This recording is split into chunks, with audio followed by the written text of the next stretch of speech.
All right. That's how you solve for x. I think we're good. You just circle x, that's all. Okay, so, all right, how did homework go? We last met 2 days ago. It was It was good. pretty good. Good. It was Pretty easy, good. because I It was remember still it. pretty simple. I remember all the paid and torture. So we're pros at synthetic division and Oh, yeah, polynomial long yeah. division. I wouldn't Yeah. use the word Yeah. pro for almost anything I do. Exactly. I make too much mistakes. What kind of mistakes are you making? Is it just like sign errors? Oh or- no, like from my last test. Like I make Oh, mistakes on my test. New test though this time, right? So, what's the difference? When must I use polynomial long division as opposed to synthetic division? You Jackson? use When you have an exponent, a divisor higher than 1 on the x. Right, so synthetic division requires that we're dividing by a linear factor, right? So Yeah. just keep that in mind.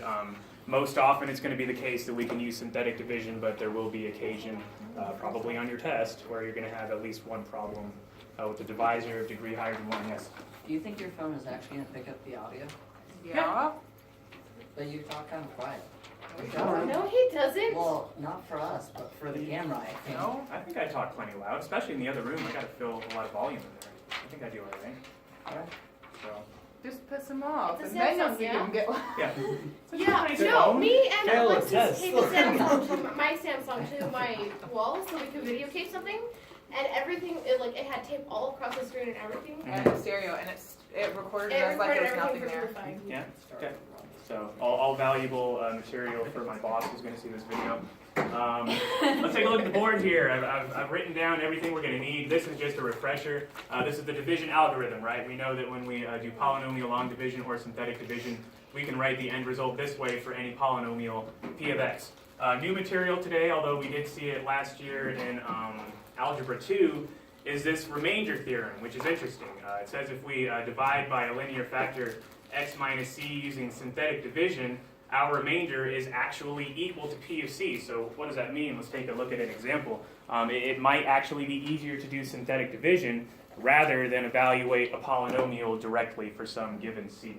So let's take a look at this example from the book. We've got p of x, x to the fourth, plus 3x cubed, minus 8x squared, plus 5x minus 6. Okay, so if we were interested in, say, finding p of 2, or perhaps finding t of negative 5, we could certainly do it with direct substitution, but who wants to deal with large exponents and, you know, making sure your arithmetic is in check for large polynomials like this? We could use synthetic division. What we've seen in our practice with synthetic division is it's kind of over like that, right?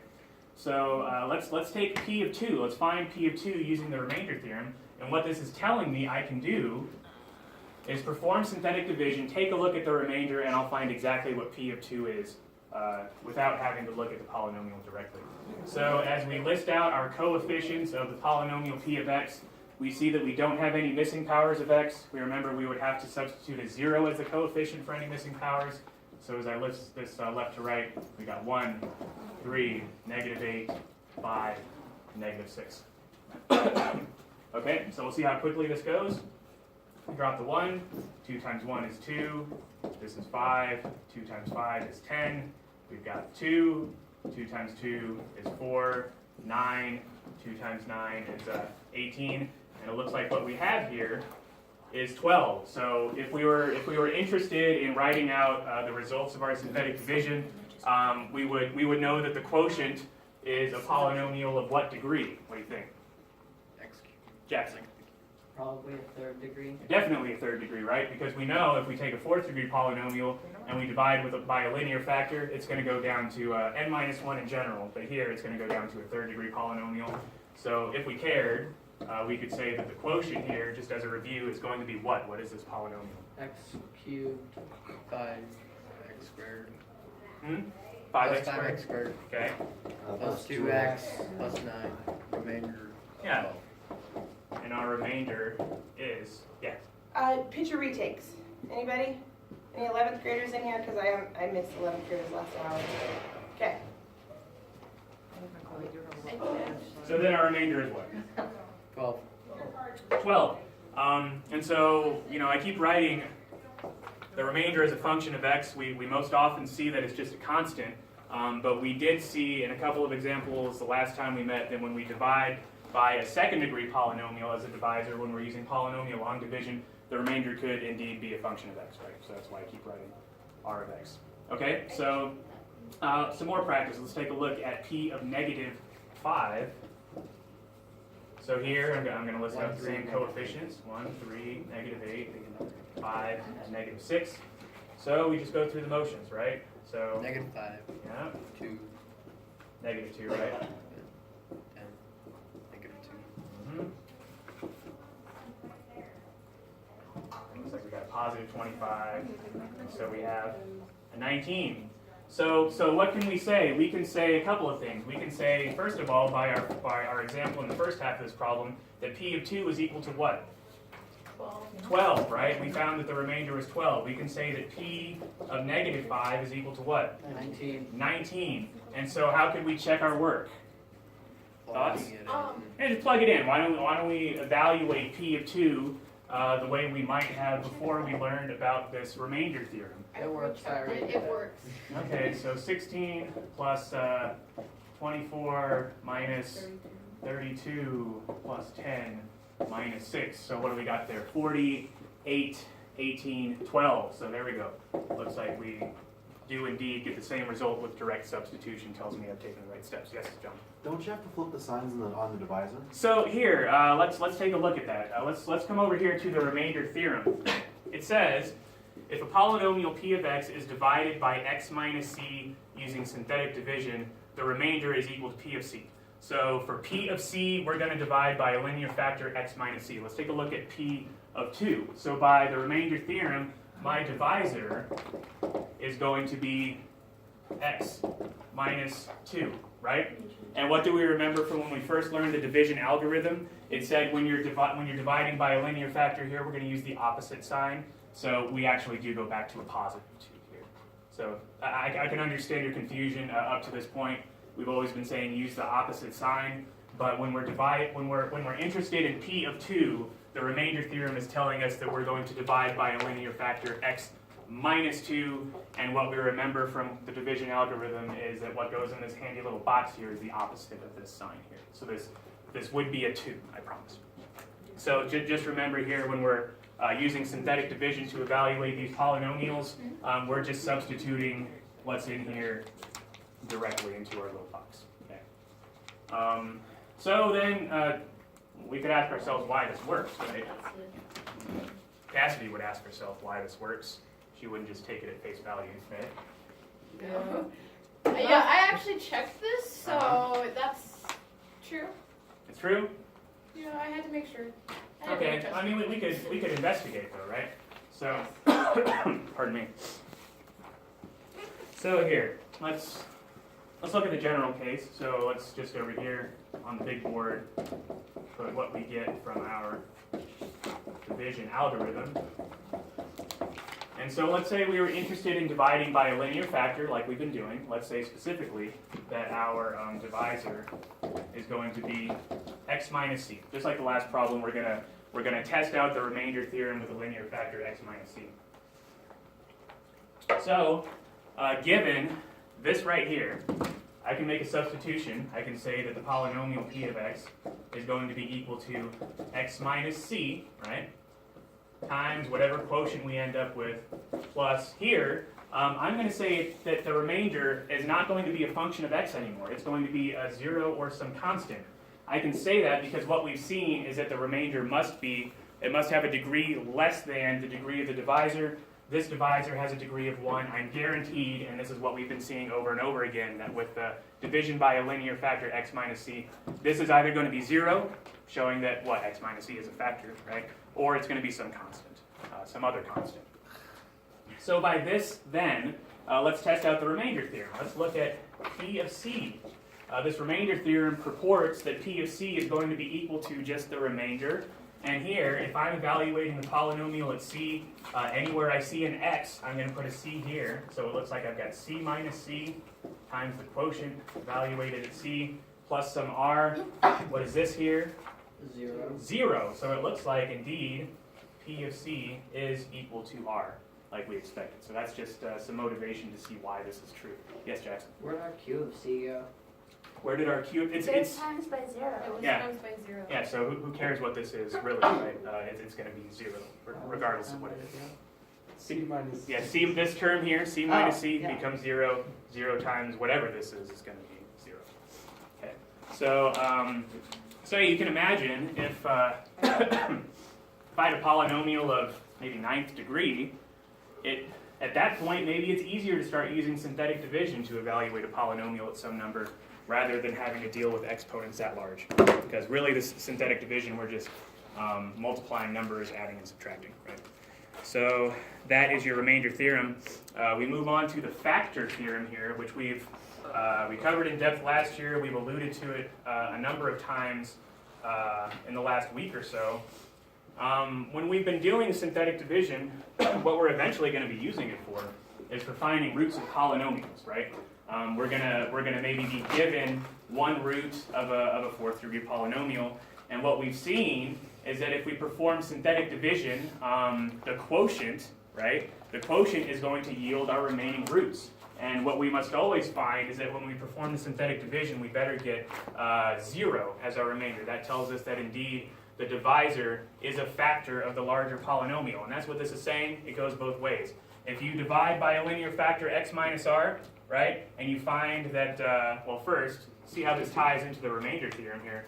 We've talked about the fact that a remainder of 0 tells you that x minus r is a factor of p of x, and then furthermore, that would tell you that p of r equals 0. What does it mean for p of r to equal 0? It means that r is a root of p of x, right? R is a root, r is a 0. If we're talking strictly real numbers, r is an x-intercept. All these are synonymous, right? So moving forward, let's go to example 6. Using the factor theorem to find factors of a polynomial. So,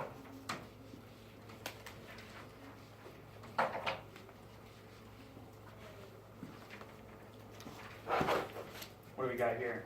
So use the factor theorem to determine if, so we're asking ourselves, is x minus 2 a factor of some polynomial x to the 4th plus x cubed minus 10x squared minus 4x plus 24. Okay, so now, John, we are going to use the opposite sign when we perform this division, right? So this is going to be 2 in this box. As I list my coefficients of this polynomial, I don't have any missing powers of x. It's going to be a 1, a negative 10, a negative 4, and a 24. So how am I going to show that x minus 2 is or is not a factor of this polynomial p of x? It goes to 0. The remainder. Yeah, the remainder better be 0, right? So let's take a look at this remainder theorem. This says if a polynomial p of x, just like we've got over there, is divided by a linear factor x minus c, in our case x minus 2, we're going to get that the remainder is equal to p of c. So if we get that the remainder is 0, that means p of 2 is 0, and that 2 is a root. And furthermore, by the factor theorem, that x minus 2 is a linear factor, is a factor of this p of x. So let's drop this down here. 1, 2, 3, 6, negative 4, negative 8, negative 12, negative 24. Boom! Look at that. So what have I shown here? Yeah, it's a root. I've shown a number of things. I've shown that that 2 is a root of this polynomial p of x. I've shown that x minus 2 is a factor of this p of x. What does it mean for it to be a factor? That means when we perform the division algorithm here, there's nothing hanging out here. We can express the polynomial p of x as multiplication of factors. And so furthermore, when we get into the chapter on the rational root theorem, which we've been alluding to, we're going to be able to do repeated instances of synthetic division or polynomial long division to keep extracting roots, right, when we find that there's a remainder of 0. So another example, they want us to determine if x plus 1 is a factor. So let's ask ourselves, is x plus 1 a factor. So here, using the opposite sign of what's here in the divisor, we're going to put -1 in our little box. We're going to list the same coefficients, 1, 1, -10, -4, and 24. So here, let's go through the motions. -1, excuse me, 0, and then we've got 0 here, -10, we've got 10, we've got 6, we've got -6, we've got 18. So we haven't really showed anything. We've shown that it has a remainder of 18. We found a quotient. We could certainly list this third degree quotient, x cubed minus 10x plus 6. We could express our polynomial in this form, given the quotient we found and the remainder we found of 18, but we did not show that x plus 1 is a factor. We certainly didn't show that -1 is a root. That also failed because of this check here. Okay, so let's finish up this chapter with a couple more examples. What if I give you some roots? Can you build the corresponding polynomial? You think? Yes. If I just list some roots and I tell you maybe the degree of the polynomial, you could come up with a polynomial that fits the mold. So here, let's take a look at some roots. Let's say I have, let's say p of x has zeros, roots of 3. How about the square root of 2? And we'll say negative square root of 2. It says use the factor theorem to find the polynomial. So let's take a look at the factor theorem. How's that going to help me? What is my polynomial going to look like here?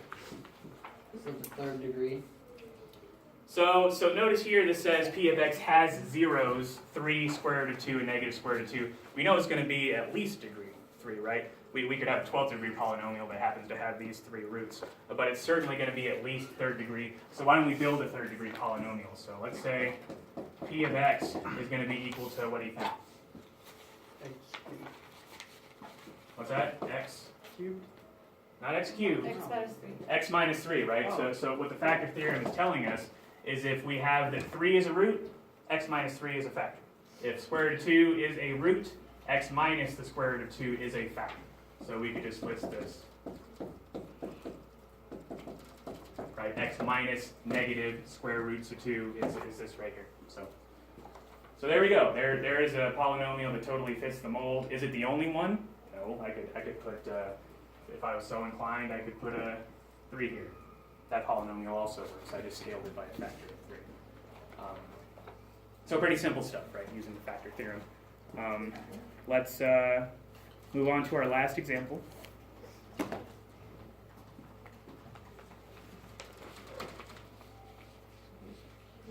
So here, given another 4th degree polynomial, we've got p of x equaling this guy.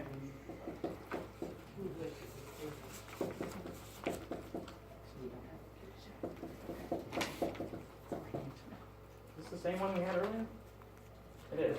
Okay, so we're given that 2 is a root. 2 is a 0. Okay, and how can we find the other roots of this polynomial? How many more should I find? 3. 3, right? We haven't gotten to the fundamental theorem of algebra yet, but I certainly expect to find 4 roots here. So how can I use the fact that 2 is a root to suss out the other 3? Synthetic division. Factors that Yeah. 3. You could do synthetic division, Mhm. next equation, and then find all the roots of that one. Yeah, so what we're going to do, I mean, this is the machine we're going to keep using. We're going to feed in a known root, right? Which tells us that x minus 2 is a factor, which tells me I can divide by x minus 2. I'm going to be left with certainly no remainder if I've done my division right. I better not have a remainder. I'm going to be left with a quotient that is going to be a degree 1 less than the original polynomial, since I'm dividing by a linear factor. And then we're just going to keep doing it to the quotient, right? Unless maybe there's a way we can find those remaining roots a little bit quicker. So here, let's take 2. Let's divide the linear factor x minus 2 into the polynomial p of x. So 1, 1, negative 10, negative 4, and 24. If I find something other than 0 as my remainder, that should alert me to the fact that I've made a mistake. So here's 1, 2, 3, 6, negative 4, negative 8, negative 12, and negative 24. So good, I have found that my remainder is 0, but now it's important for me to recognize what the quotient is, because that's what I'm going to be dealing with for the rest of the problem. My quotient is what? X cubed plus 3x squared minus 4x minus 12. Great. So at this point, because if we start listing what p of x is, right, we could say at this point that p of x is equal to x minus 2, right, that's the divisor we just used, times this quotient that we found. X cubed plus 3x squared minus 4x minus 12. So if I'm looking for zeros of p of x, certainly any x that makes this, what's in these parentheses here, equal to 0 will certainly be a 0 of p of x, right? Regardless of x minus 2. Okay, so how can I find the last 3 roots? If we were a couple days into the future, we would talk about the rational root theorem, and we might use that. But this is actually a 3rd degree polynomial that we've learned a method by which we can find the last few roots. You have the first root separated and the second two separated. Yeah, so this is going to be factoring by grouping, right? So let's say q of x is equal to, well, why don't we pull out the common factor in these first 2 terms? That's an x squared. So x plus 3. And what should I pull out here? A 4. Yeah, so let's pull out specifically a minus 4. And we'll be left with x plus 3. And so what factoring by grouping allows me to do, it's really making use of the distributive property. I can go ahead and make this factorization.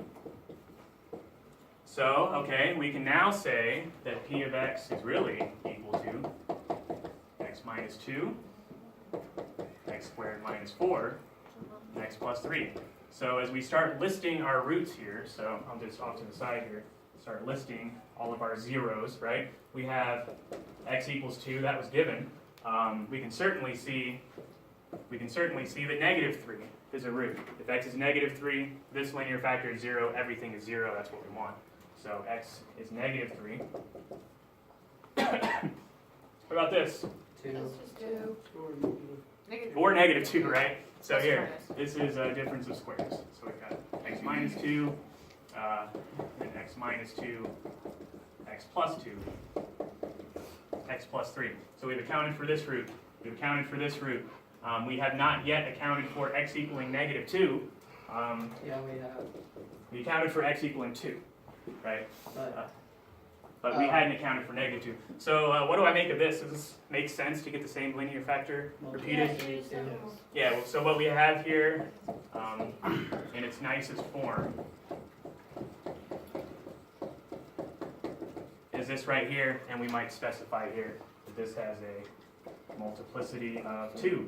Because what we learned, which we haven't gotten to it yet, is accounting for multiplicities in complex roots. We should certainly, with this 4th degree polynomial, find 4 roots. 1, 2, 3, 4. We found them all. We're done. Okay. Is this all coming back to you? Yeah. Making I sense? don't want it to come back to me. I want it to come back to you. Oh, sincerely. well. Sincerely. Okay, that's it for today. I will put your homework up on That the board. touches my heart.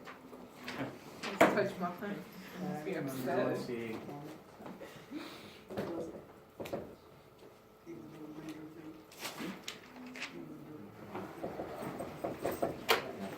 Do you understand everything? 3.2. Okay, there we go. There you go. Wow. Hopefully this has been recording the whole time.